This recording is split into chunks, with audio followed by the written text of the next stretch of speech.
आप देख रहे हैं हमारा YouTube चैनल दी सच्चा भारत और आज के इस बुलेटिन में आपका स्वागत है। दिल्ली में 18+ के वैक्सीनेशन पर केजरीवाल का बड़ा बयान। दिल्ली में आज से युवाओं का वैक्सीनेशन बंद। केंद्र से युवाओं के लिए वैक्सीन नहीं मिली। केजरीवाल ने कहा केंद्र ने दिल्ली में वैक्सीन का कोटा घटाया। जून के लिए वैक्सीन कोटा 8 लाख किया। केजरीवाल ने कहा विदेशी कंपनियों से राज्य नहीं बल्कि केंद्र सरकार वैक्सीन खरीदे। दिल्ली को तुरंत वैक्सीन उपलब्ध कराई जाए। वैक्सीन को लेकर सीएम अरविंद केजरीवाल ने पीएम मोदी को खत लिखा दिल्ली को हर महीने 80 लाख वैक्सीन की जरूरत। केजरीवाल ने वैक्सीन के कोटे की कमी का भी जिक्र किया। लिखा मई में 16 लाख वैक्सीन मिली, जून में सिर्फ 8 लाख वैक्सीनेशन मिलने के बारे में बताया। केजरीवाल ने कहा अगर यही रफ्तार रही तो केवल युवाओं को टीका लगाने में ही लग जाएंगे 30 महीने। वैक्सीन को लेकर केजरीवाल ने पीएम मोदी को सुझाव भी दिए। लिखा देश में वैक्सीन बनाने वाली सभी कंपनियों को भारत बायोटेक की कोवैक्सीन बनाने के आदेश दें। केजरीवाल की केंद्र से मांग विदेशी कंपनियों को भारत में डायरेक्ट सप्लाई और वैक्सीन उत्पादन करने की अनुमति दी जाए। कोरोना टेस्ट में यूपी ने बनाया नया रिकॉर्ड। 24 घंटे में 3 लाख से ज्यादा लोगों का टेस्ट किया। यूपी में अब तक 4 करोड़ 65 लाख टेस्ट हुए। यूपी में एक्टिव केस 1 लाख से नीचे आए। पॉजिटिविटी रेट घटकर 2.4 पर आया। वैक्सीनेशन पर बोले सीएम योगी आदित्यनाथ। जून में वैक्सीनेशन दोगुना करने का लक्ष्य। 18+ के लोगों के लिए वैक्सीन खरीदने का ऑर्डर दिया। योगी ने वैक्सीन पर सवाल उठाने वालों को भी आड़े हाथों लिया। कहा वैक्सीन का विरोध करने वाले अब पैरवी कर रहे हैं। सीएम योगी ने कहा तीसरी लहर की आशंका को देखते हुए पहले से तैयारियां शुरू। हर मेडिकल कॉलेज को 100 बेड का पीडियाट्रिक आईसीयू बनाने के निर्देश दिए गए। 10 साल में से कम उम्र वाले बच्चों के माता पिता को भी लगेगा टीका। सीएम योगी ने कहा यूपी में ऑक्सीजन की कोई कमी नहीं है। ऑक्सीजन के क्षेत्र में आत्मनिर्भर बनेंगे। सीएम योगी आदित्यनाथ ने इटावा के सैफई मेडिकल कॉलेज का दौरा किया। अधिकारियों से कोविड की स्थिति पर बैठक भी की। योगी सरकार का ऐलान। गांव और वार्डों को बनाए कोरोना मुक्त और पाए इनाम। हर जिले के 3 गांव और 3 वार्ड्स को मिलेगा पुरस्कार। भारत में 3 फेज में होगा स्पुतनिक का प्रोडक्शन। तीनों फेज में 85 करोड़ वैक्सीन डोज बनेंगी। अगस्त में भारत से शुरू होगा स्पुतनिक का प्रोडक्शन। शुरुआती दौर में रूस से स्पुतनिक वी का आयात जारी रहेगा। दूसरे फेज में रूस वैक्सीन बनाने वाली कंपनी कच्चा माल भेजेगी और यहां उसे शीशी में भरा जाएगा। कच्चे माल से स्पुतनिक की 85 करोड़ वैक्सीन डोज बनेंगी। दुनिया में स्पुतनिक के प्रोडक्शन का 70% भारत में बनेगा। कोरोना की दूसरी लहर में डॉक्टर्स पर कहर। आईएमए ने कहा पूरे देश में 420 डॉक्टर्स ने जान गंवाई। सिर्फ दिल्ली में 100 डॉक्टर्स की मौत हुई। पहली लहर में 747 डॉक्टर्स ने जान गंवाई थी। दोनों लहर में अब तक 1167 डॉक्टर्स की मौत। आईएमए के मुताबिक बिहार में 96, यूपी में 41, गुजरात में 31, आंध्र प्रदेश में 26, तेलंगाना में 20 डॉक्टर्स ने गंवाई अपनी जान। अरब सागर में डूबे जहाज वरप्रदा का सुराग नहीं। जहाज के कैप्टन नागेंद्र समेत 11 लोग लापता। कैप्टन नागेंद्र की पत्नी ने सरकार से गुहार लगाई। कहा पति का पता लगाए सरकार। मई को हादसे का शिकार हुआ था वरप्रदा जहाज। मुंबई के पास समंदर में अब तक 61 शव बरामद किए गए। 30 शवों की पहचान करना मुमकिन नहीं। डीएनए मैच करने के बाद ही हो पाएगी पहचान। गहरे समंदर में डूबे बार्ज P305 और बार्ज वरप्रदा के लापता लोगों की तलाश में जुटी नेवी। ऑपरेशन में लगे इंडियन नेवल शिप मकर और तरासा। कोरोना पर एक्शन में मध्य प्रदेश के मुख्यमंत्री शिवराज सिंह चौहान वीडियो कॉन्फ्रेंसिंग के जरिए अधिकारियों से की बात। प्रदेश में कोरोना के हालात का लिया जायजा। लॉकडाउन पर भी बोले शिवराज सिंह चौहान। कहा प्रदेश को अनंत काल तक बंद नहीं रख सकते। 1 जून से धीरे धीरे अनलॉक करना होगा। शिवराज सिंह चौहान का दावा कोरोना को कंट्रोल करने की सिचुएशन में आए। पॉजिटिविटी रेट 5% से नीचे आया और रिकवरी रेट 90% से ऊपर पहुंचा। कोरोना से जान गंवाने वाले टीचर्स के परिवार को दिल्ली सरकार की मदद। 1 करोड़ का चेक दिया। बुलंदशहर के बाल सुधार गृह में 22 बच्चे कोरोना पॉजिटिव पाए गए। सभी की उम्र 18 साल से कम।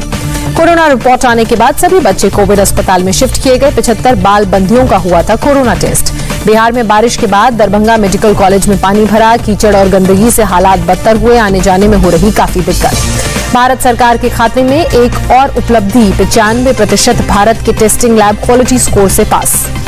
देश में डीआरडीओ की दवाई का प्रोडक्शन होगा तेज। 3-4 कंपनियों से बात कर रही है सरकार।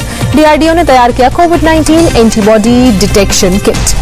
दिल्ली हाई कोर्ट ने कहा पर्सनल यूज के लिए विदेशों से मिले ऑक्सीजन जनरेटर पर आईजीएसटी लगाना असंवैधानिक। अधीर रंजन चौधरी ने पीएम को खत लिखा। मुर्शिदाबाद में 500 बेड वाला कोविड केयर अस्पताल बनाने की मांग की। आगरा में मिला ब्लैक फंगस का पहला कंफर्म केस। 53 साल की डायबिटिक महिला को महामारी ने अपनी चपेट में लिया। ब्लैक फंगस के 5 और सस्पेक्टेड पेशेंट्स का भी चल रहा है इलाज। उत्तराखंड सरकार ने ब्लैक फंगस की दवा की कालाबाजारी रोकने के लिए गाइडलाइंस जारी की। दवा सिर्फ health care centre, medical college और सरकारी इंस्टीट्यूट्स में ही मिलेगी। छत्तीसगढ़ में अब तक ब्लैक फंगस के 102 मामले सामने आए, 2 लोगों ने जान गंवाई। हरियाणा में ब्लैक फंगस के 268 मामले सामने आने के बाद बोले गृह मंत्री अनिल विज, कहा केंद्र से दवा की 12,000 शीशियां मांगी। हरियाणा सरकार दवा का सीधा आयात भी करेगी। गौतम बुद्ध नगर में ब्लैक फंगस के 21 मरीज सामने आए। सीएमओ दीपक ओहरी ने कहा ब्लैक फंगस से किसी की मौत नहीं हुई। महाराष्ट्र में ब्लैक फंगस के 2000 से ज्यादा मामले सामने आए, केवल पुणे में 300 से ज्यादा केस। गुजरात में 1900 से अधिक मामले सामने आए, मध्य प्रदेश में 600 तो वहीं राजधानी दिल्ली में 200 से अधिक मामले। 10 राज्यों में ब्लैक फंगस का खतरा बढ़ा। दिल्ली में अब सरकारी और प्राइवेट ऑफिस के कर्मचारियों को ही लगेगा टीका, परिवार को सुविधा उपलब्ध नहीं होगी। वैक्सीन की कमी के कारण दिल्ली सरकार का फैसला। मुंबई में वैक्सीनेशन जारी, आज 143 सेंटर्स पर कोविशील्ड की पहली और दूसरी 2 डोजेस दी जा रही हैं। ऑनलाइन रजिस्ट्रेशन करने वालों को ही लग रहा है टीका। हर सेंटर पर सिर्फ 100 डोज ही उपलब्ध। पुणे में नगर निगम ने सभी वैक्सीन सेंटर्स आज बंद करने का फैसला लिया, वैक्सीन की कमी के कारण फैसला। दिल्ली की ओखला सब्जी मंडी में लोगों ने रैपिड एंटीजन टेस्टिंग के लिए कैंप लगाया, लोगों से टेस्ट कराने की अपील की गई। जम्मू कश्मीर में अब तक 28 लाख लोगों को टीका लगा, 45 साल वालों को 60% ऐसे लोग जिनको लगा टीका। कर्नाटक के शिवमोगा में वैक्सीनेशन सेंटर के बाहर लोगों की लंबी कतार नजर आई, टीका लगवाने के लिए लोगों की भीड़ उमड़ी। वैक्सीनेशन को लेकर राहुल गांधी ने ट्वीट किया, लिखा लोगों को वैक्सीन लगाइए, देर मत कीजिए। देश में 2,57,000 से ज्यादा नए मामले सामने आए, 4,194 लोगों ने जान गंवाई। देश भर में 29,23,000 से ज्यादा कोरोना संक्रमितों का उपचार चल रहा है, अब तक 2,95,525 लोगों ने जान गंवाई। लगातार 9वें दिन नए केसेस सामने आए और नए केसेस से ज्यादा कोरोना से रिकवर हुए लोग 24 घंटे में 3,52,000 से ज्यादा लोग ठीक भी हुए। महाराष्ट्र में कोरोना के 29,644 मामले सामने आए, एक दिन में 555 मरीजों ने जान भी गंवाई। मुंबई में 24 घंटे में केवल 1,400 नए मामले सामने आए, 54 लोगों ने जान गंवाई। दिल्ली में कोरोना के 3,000 से ज्यादा नए मामले सामने आए, 24 घंटे में 252 मरीजों ने जान गंवाई। यूपी में बीते 24 घंटे में कोरोना के 7,735 नए मामले सामने आए, 172 लोगों ने जान गंवाई। पंजाब में 24 घंटे में 5,278 लोग बीमार, 172 लोगों की मौत। राजस्थान में बीते 24 घंटे में 6,225 लोग कोरोना से संक्रमित, 129 लोगों की मौत। झारखंड में एक दिन में कोरोना से 2,151 लोग बीमार, 46 लोगों ने जान गंवाई। हरियाणा में 24 घंटे में 5,643 लोग बीमार, 112 लोगों ने जान गंवाई। मध्य प्रदेश में एक दिन में कोरोना के 4,384 नए मामले, 79 लोगों ने जान गंवाई। जम्मू कश्मीर में 24 घंटे में कोरोना के 3,848 नए मामले, 43 लोगों की मौत। लद्दाख में कोरोना के 121 नए पॉजिटिव केस सामने आए, एक व्यक्ति ने जान गंवाई, 110 मरीज रिकवर हुए। कोयम्बटूर के जीएम कोविड वार्ड की एम्बुलेंस में भीषण आग लगी, सिलेंडर बदलते वक्त एक सिलेंडर में ब्लास्ट हुआ, जिस कारण लगी आग। सीबीएसई के एग्जाम्स पर कल जीओएम की बैठक, 12वीं के एग्जाम्स पर राज्यों की राय ली जाएगी। बैठक में रक्षा मंत्री और शिक्षा मंत्री शामिल होंगे, राज्यों के शिक्षा मंत्री और शिक्षा सचिव भी होंगे। 29 या 30 मई को परीक्षा पर होगा फैसला। कोरोना संक्रमण पर जम्मू कश्मीर में सख्ती, बगैर कोविड टेस्ट के राज्य में किसी भी बाहरी को एंट्री नहीं। सुप्रीम कोर्ट ने इलाहाबाद हाई कोर्ट के एक आदेश पर रोक लगाई, गांव के मेडिकल सिस्टम को भगवान भरोसे बताया था। सुप्रीम कोर्ट ने कहा निर्देश के तौर पर नहीं बल्कि सलाह के रूप में माने यूपी सरकार, हाईकोर्ट भी ऐसे आदेश न दे जो पूरे न हो सके।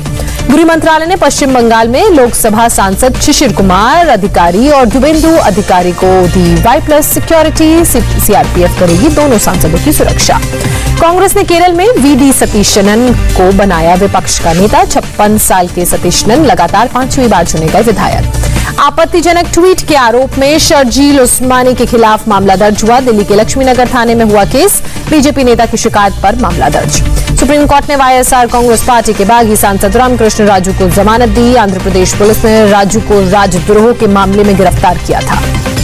ट्विटर को केंद्र सरकार की चेतावनी, जांच प्रक्रिया में दखल न देने की नसीहत दी। ट्विटर ने बीजेपी नेताओं के ट्वीट को मैनिपुलेटेड मीडिया बताया था। एसएन श्रीवास्तव को दिल्ली पुलिस का स्थायी कमिश्नर बनाया गया, पहले अतिरिक्त भार भी दिया गया था। सीपीआई के 7 बड़े वर्कर्स के खिलाफ एनआईए ने फाइल की चार्जशीट, आंध्र प्रदेश और आसपास के राज्यों में थे सक्रिय। मुंबई में एपीआई रियाज काजी नौकरी से बर्खास्त किए गए, इंटीलिया मामले में गिरफ्तार। और ऐसे ही नए अपडेट पाने के लिए द सच्चा भारत चैनल को सब्सक्राइब कीजिए। धन्यवाद।